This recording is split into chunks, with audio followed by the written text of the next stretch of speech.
29 August রাতে কুমিল্লার বুড়িচং উপজেলার চরানল সীমান্ত দিয়ে ভারতে পালিয়ে যান কুমিল্লার সাবেক মেয়র তাহসিন বাহার সূচনা। পালানোর পর গেল 25 সেপ্টেম্বর থেকেই সোশ্যাল মিডিয়ায় ফুঁসে উঠেছেন তিনি।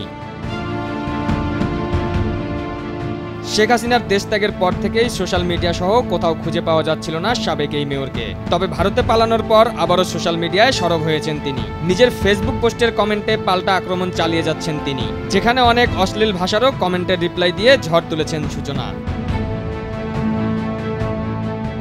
গেল 25 সেপ্টেম্বর ডাকাতের কাছে নিহত বীর তানজিম সারোয়ারকে নিয়ে নিজের ভেরিফাইড ফেসবুক পেজে একটি পোস্ট করেন সূচনা। আর এর পরপরেই সেই পোস্টে সূচনাকে উদ্দেশ্য করে নেটিজেনরা বিভিন্ন রকম নেগেটিভ কমেন্ট করেন। সাবেক এই মেয়র প্রত্যেকটি নেগেটিভ কমেন্টের কটাক্ষ করে উত্তরও দিয়েছেন। এরপরে 26 সেপ্টেম্বর সাবেক আইসিটি মন্ত্রী পলক ও উপদেষ্টা নাহিদকে নিয়ে ফাইবার পড়া বিষয়ে একটি পোস্ট করেন। আর সেখানেও নেটিজেনদের কমেন্টের রিপ্লাইয়ে কটাক্ষ করে উত্তর দেন তিনি।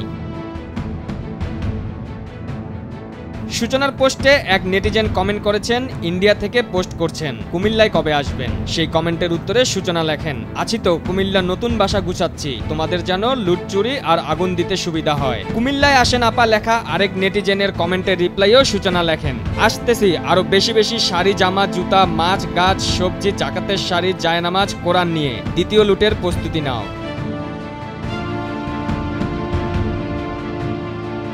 সূচনার এসব রিপ্লাইয়ে প্রশংসাও করছেন অনেকে। এক নেটিজেন লিখেছেন, আজকের কমেন্টের রিপ্লাইগুলো সেরা হয়েছে।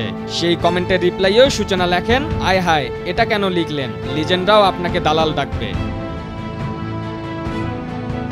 পলক ও নাহিদকে নিয়ে পোস্টের সূচনা ক্যাপশন দিয়েছেন, যুগে যুগে পলকেরা নাহিদ হয়ে ফিরে আসে। সেই ক্যাপশনকে উদ্দেশ্য করে এক নেটিজেন লেখেন, পলক জানি কার নেতা আছিল আপু।